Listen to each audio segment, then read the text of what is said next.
filmeve sot? Një mrekulli, një gjë jashtëzakonshme. Unë qysh fillim që më thanin për më ardhë me lujt një rol për Çamrin, fluturova.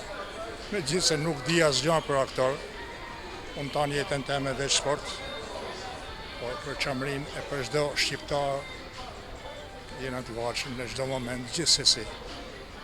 Solli emocioni filmi? Ky film i jashtëzakonshëm, i mrekullueshëm për lashtësinë tonë, për rolin që luajti Fatmiri, dhe gjithse cili aty në rolin e vet. Shumë bukur. Si të duk filmi sot? Filmi ishte i mrekullueshëm, s'kish gjama, s'kishin lënë gjamangut. A kishte emocione? Emocione, kam qajt me lot. Asnjë se ka përmend deri më sot poetin Avzinirin. Filmi ishte i mrekullueshëm, po edhe i dhimbshëm. Po për Shqipërinë, për vendin e lindjes, për Shqipërinë, për Mamadhen. Kam rolin e nënës, është një pjesë e vogël protagoniste pra e këtij filmi, megjithatë, për mua ka qenë shumë kënaqësi dhe dua ta falenderoj edhe një herë Fatmirin që ma ka besuar këtë rol, shumë të dashur për të, por edhe për mua ka shënuar një kujtim në këtë film i cili ka marrë për masa të mëdha, për gjithë suksesin që ka korrur, por edhe për historinë e vërtetë të shqiptarëve që tashmë ka kaluar kufit. Për të vërtetat që shpeshherë fshihen, por ishte rasti për t'i thënë ndryshe përmes artit, përmes kinematografisë që kaloi kufit shqiptar. Faleminderit. Për filmin si u duk sot dhe si u ndjet? Ishte i mrekullueshëm. Jam ndjer gjithë kohës me shumë dhimbje, sepse unë jam çame me origjinë dhe gjithë filmi kushtohej, të paktën kjo pjesë që pam i kushtohej shumë çamërisë, historisë së çamërisë, dhimbjeve që kanë shkaktuar Napoleon Zerva në Çamëri. Pra ishte një kryevepër. Nuk e di, jam mallëngjyer shumë. Ishte brenda pritshmërive tuaja ky film? Patjetër, sepse derisa është një film hollywoodian, unë ndjeva sikur isha pjesë e filmit. Shumë faleminderit. Faleminderit dhe jo. Si të duk filmi? Atëherë ishte një emocion i veçantë. Gjithmonë e kemi parë sidomos historinë shqiptare, po themi në këndvështrimin historik, po e parë në efekt në një film të përmasave hollywoodian është pa diskutim diçka shumë e re dhe shumë emocion gjatë kohës që ishim duke parë filmin.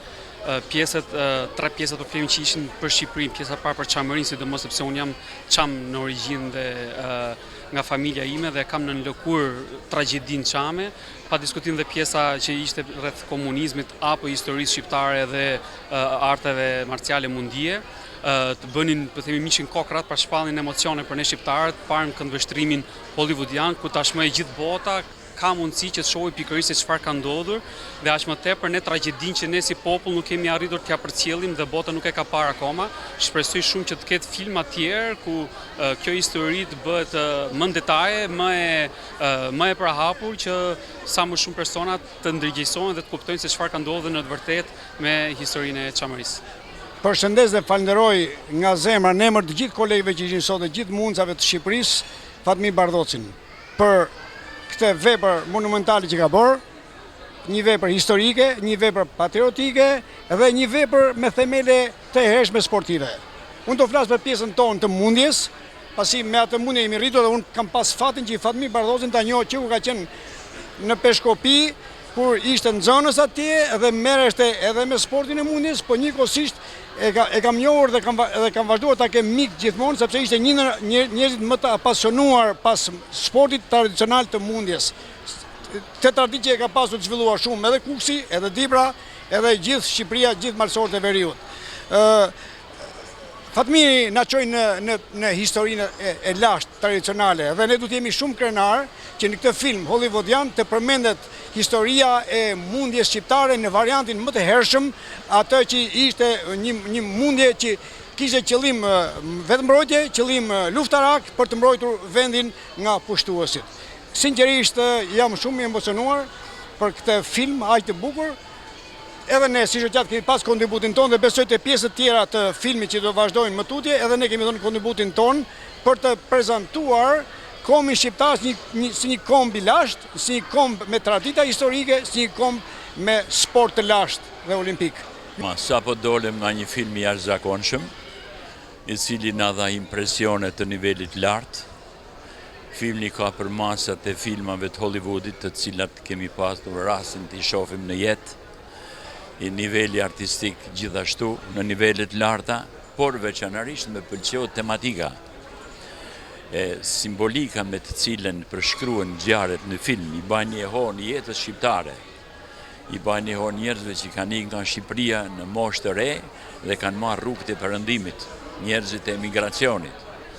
Edhe në një nga këta njerëzve është edhe Fatmir Bardhoci, i cili ka arrit në majet më të larta të filmit e të kinematografisë, edhe ky nga një anë i ka shërbyer edhe vendit vet, i shërben edhe artit e kulturë shqiptare, por e ka qu Shqipërinë, emrin e Shqipërisë, emrin e Qamërisë, emrin e Kosovës, në majet më të larta të shoqërisë njerëzore sot. E për këtë e falënderoj, jam mirënjohës shumë Fatmirit dhe gjithë stafit tjetër atje që punoj për këtë film të mrekullueshëm, suksese të mëtejshme i uroj me zemër. Qofsh mirë. Jam i lumtur që kam marrë pjesë në promovimin e këtij filmi të realizuar me profesionalizëm, me një kompetencë të lartë artistike dhe është një befasje e këndshme, një ëndër e bukur e realizuar nga regjizori, i cili ka marrë atë dheun me vete, ka marrë kujtimet e veta më të mira. Është jeta e një emigranti i cili kudo ku shkon dihet krenar për vendlindjen e tij, për Kuksin, për Shqipërinë. Natyrisht filmi ka si sfond atë dheun, por ka një temë të rëndësishme të kinematografisë botërore, edhe me pjesëmarrës artistë të mëdhej të Hollywoodit, me shqetësimet e kësaj kohe, e cila shpreson të lëviz drejt progresit dhe drejt së mirës dhe drejt lirisë. Ka mesazhe të mira, të qarta, të bukura. Ju uroj suksese dhe ju uroj gjithë të mirat. Si do duk filmi? Filmi ishte shumë i bukur, unë do flas për pjesën që kam luajtur në pjesën episodike që i përket kujtimit të Anës për genocidin Qam, kujtesa që asaj erdhi se si kishin vdekur prindrit e saj, kush më shumë se ne të lindurit të Qamërisë mund ta përcjellim më mirë këtë mesazh nga të thënat e gjyshëve tanë, dhe e kemi ndjerë dhe e kemi luajtur me shumë dashuri këtë pjesë, sado e vogël që ishte. Si u ndjeve sot në premierën e filmit? Po, mirë, shumë mirë, e emocionuar. Disa herë kam provuar emocione për gjatë zhvillimit të filmit në ekranin e madh dhe mund të them se na përcolli mesazhe të mëdha. Përveç se ishte një realizim shumë artistik, shumë i bukur, i arrir, nga ana regjizoriale, muzika më ka bërë përshtypje të veçantë, interpretimi i aktorëve, skenat, gjithçka ishte e arrir artistikisht, por edhe si mesazh, si përmbajtje, përderisa u emocionuam disa herë, do thotë që filmi e ka arritur suksesin dhe qëllimin. Prizreni me historinë e vetë, me traditën e vetë, me infrastrukturën e vetë, ka çka për t'i ofruar industrisë kinematografike, kurse historia jonë, tradita jonë, ka shumë tema të cilat mund të trajtohen për të na njohur bota edhe më mirë, për të na njohur gjenezën, traditën, historinë, sepse kjo pastaj do t'i kontribuonte riafirmimit të vlerave tona kombëtare, nacionale, po edhe shtetërore, në arenë ndërkombëtare, sepse kemi nevojë për gjëra të tilla. Unë them me përgjegjësi të plotë, edhe pse vetë jam politikan, se arti edhe kultura na prezantojnë më mirë se sa politika. Kjo për Prizrenin është shumë e rëndësishme dhe kemi fat që marr premiera e këtij filmit në qytetin tonë, sepse është një qytet i kulturës dhe qytet historik, kështu që ne jemi të privilegjuar që marr ky film dhe jemi të gëzuar shumë për atë arsye dhe presim edhe filma të tjerë të jenë në qytetin tonë. Filmi mund ka qenë një film jashtëzakonisht i vështirë.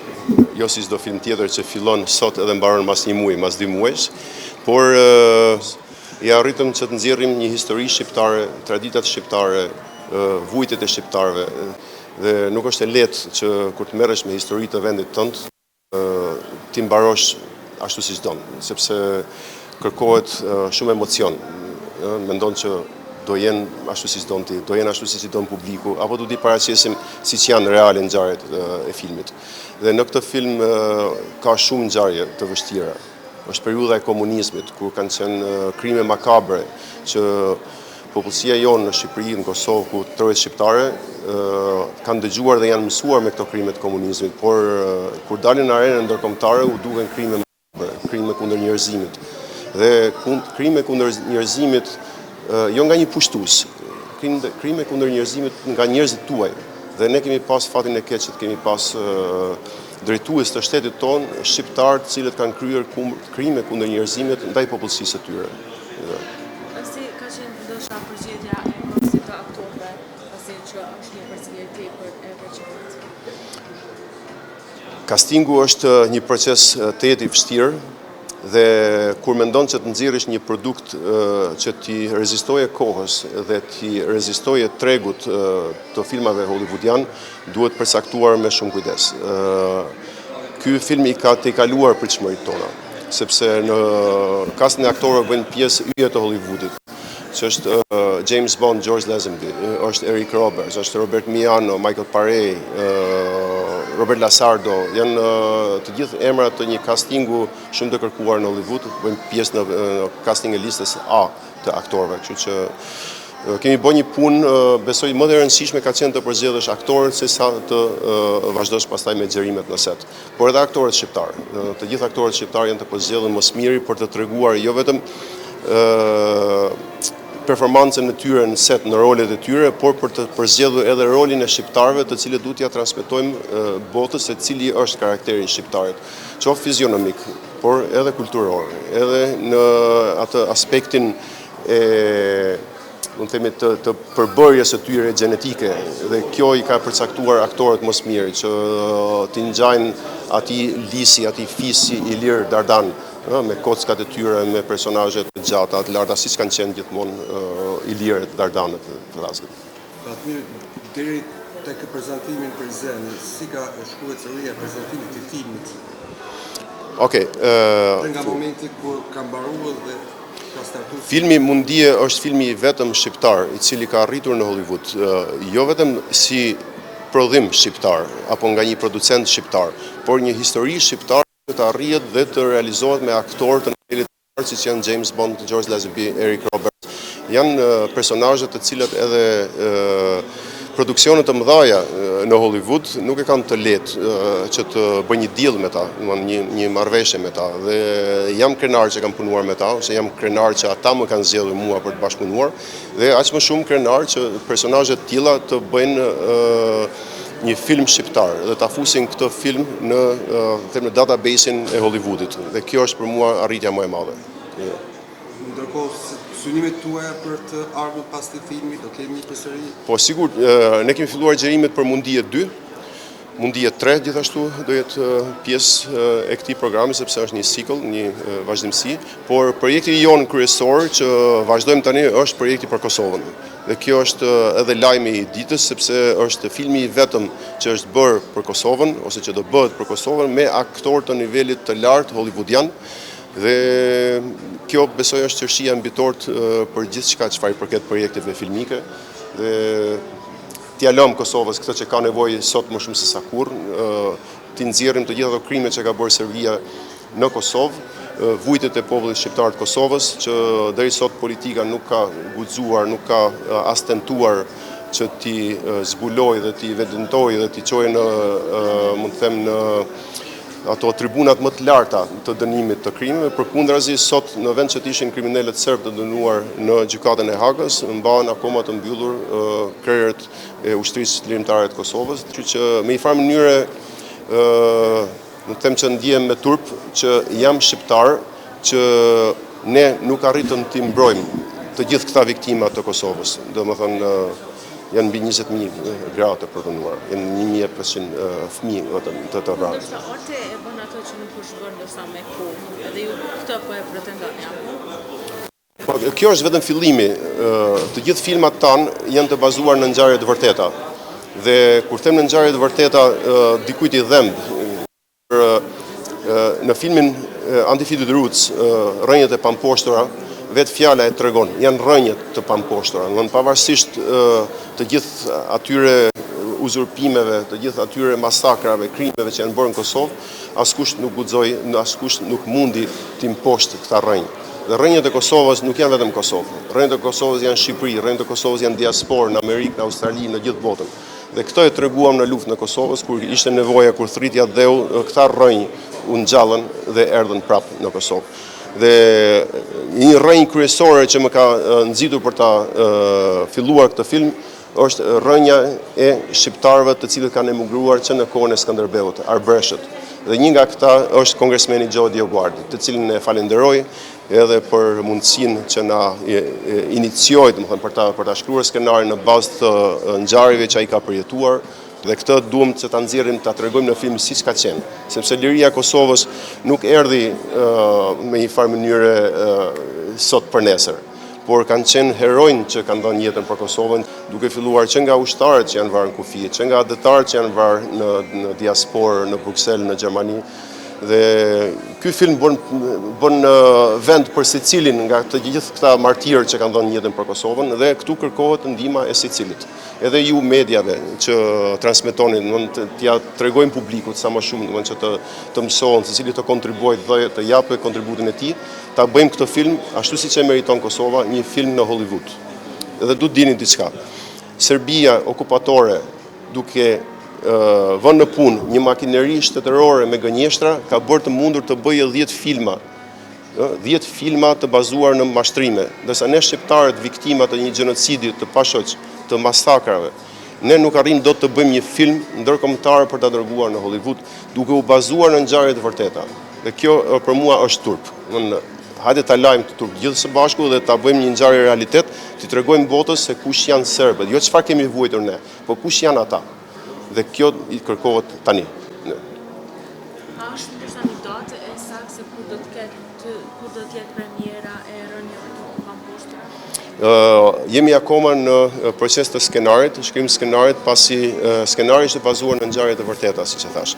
Dhe kur themi kështu, po marrim incizime të dhëna nga viktimat e luftës, nga njerëz që e kanë përjetuar, nga njerëz që kanë pasur në familje, nga gazetarët të cilët kanë qenë një ndër subjektet kryesorë që kanë evidentuar krimet e ushtrisë dhe policisë serbe në Kosovë. Ky që është një punë kolosale, nuk është një skenar që shkruhet me hamendje, merr në një javë, një muaj, por është një punë kolosale që kur kemi një indic, ne kemi shkuar në Amerikë për të marrë, për intervistuar dikënd, kemi intervistuar general të NATO-s, kemi intervistuar kongresmen, kemi intervistuar adhetarë cilët kanë punuar në diasporë, kemi intervistuar gazetarë të cilët kanë qenë pjesë e këtyre masakrave dhe i kanë parë me sy apo i kanë fotografuar, kemi gratë të cilët kanë qenë të përdunuara dhe kanë parë masakrën dhe çfarë kanë është bërë. Kështu që është një proces shumë i gjatë dhe ky film nuk do jetë vetëm një seri, do jenë disa seri, sepse vujtjet e Kosovës nuk mund t'i mbledhish në një film 1 orë gjys apo 2 orë. Janë të shumta dhe as vetë ne nuk e dim se sa do shkojë ky projekt. Mund të jetë 2-3 seri.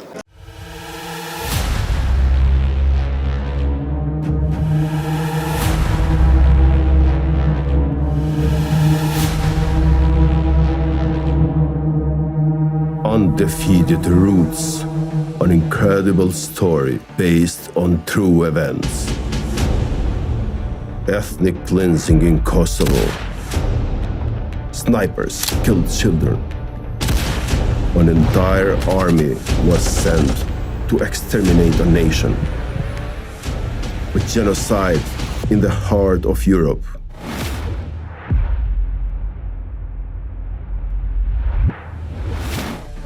He will be the last. While the world stayed silent, a hero congressman stood alone, confronting the dictator Slobodan Milosevic. How many people have been killed and brutally tortured? What are we waiting for? Today, our armed forces joined our NATO allies in airstrikes against Serbian forces responsible for the brutality in Kosovo. We act to protect thousands of innocent people in Kosovo from a mounting military offensive.